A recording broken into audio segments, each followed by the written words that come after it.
যে টপিকটা আসতেছে সেটা হলো ক্লাউড কম্পিউটিং এর প্রকারভেদ। এটা সাধারণত তিন প্রকার, সেটা হলো প্রাইভেট ক্লাউড, পাবলিক ক্লাউড এবং হাইব্রিড ক্লাউড। এছাড়াও এক দুইটা বইয়ে দেখবা তুমি আরেকটা ক্লাউড বলা আছে, সেটা হলো কমিউনিটি ক্লাউড, যেটা ম্যাক্সিমাম বইতেই নাই এবং যেটা সাধারণ প্রকারভেদের ভিতরে পড়েও না। তাহলে তোমরা মূলত এই তিনটাই মনে রাখবা, প্রাইভেট ক্লাউড, পাবলিক ক্লাউড এবং হাইব্রিড ক্লাউড। এখন এইগুলোর ব্যাখ্যাও তোমাকে জানতে হবে, কারণ 2 মার্কের প্রশ্নের জন্য আছে, অথবা প্রকারভেদ চাইলে 3 মার্কের জন্য টোটালি তোমাকে লিখতে হবে।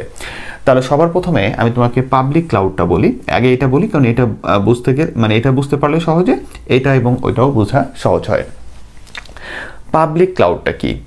পাবলিক ক্লাউডটা হলো যেটা জনসাধারণের জন্য উন্মুক্ত। সহজ কথা, এই যে তুমি আর আমি যে কোনোভাবে ধরো গুগলের ক্লাউডটা ব্যবহার করে থাকি, আমরা সবাই গুগল ফটোস থেকে শুরু করে তারপরে আমরা জিমেইলে দেখো তুমি কিন্তু, আমি কি বলছি, একটা জিমেইলের আন্ডারে কিন্তু কিছু জায়গা দেওয়া থাকে, ওইখানে কিন্তু আমাদের ক্লাউড ওপেন থাকলে অনেক ছবি কিন্তু এখানে স্টোর হয়।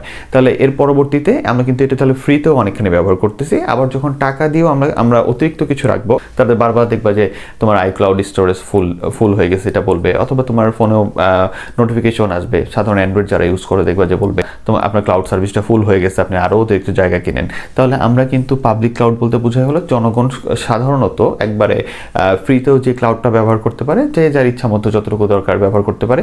আবার প্রয়োজন সাপেক্ষে যখন দরকার পড়ে ওই ধরনের কোম্পানি, যেমন গুগল থেকে শুরু করে তোমার অন্যান্য টুকটাক যে কোম্পানিগুলোর নাম বললাম, যে মাইক্রোসফট থেকে শুরু করে অ্যামাজন, ওদের কাছ থেকে আরও এক্সট্রা ক্লাউড সুবিধা কিনেও তুমি কি করতে পারো, ওইখানে তোমার তথ্যগুলো কি রাখতে পারো, স্টোরেজ রাখতে পারো, বা তোমার তথ্য নির্ভরশীল কাজ তুমি ওখানে করতে পারো। তাহলে এই যে কেউ ব্যবহার করতে পারতেছে যে ক্লাউডগুলো, সেই ক্লাউডকে বলা হয় হলো পাবলিক ক্লাউড। ঠিক আছে? তাহলে পাবলিক কেন? এটা পাবলিকদের জন্য উন্মুক্ত, সকলের জন্য উন্মুক্ত। সকলে এখানে কি করতে পারে, অংশগ্রহণ করতে পারে, ব্যবহার করতে পারে, জায়গা ভাড়া নিতে পারে, তথ্যভিত্তিক কাজ করতে পারে। এটা সবার জন্য কি করতে পারে, এটা সবার জন্যই এটা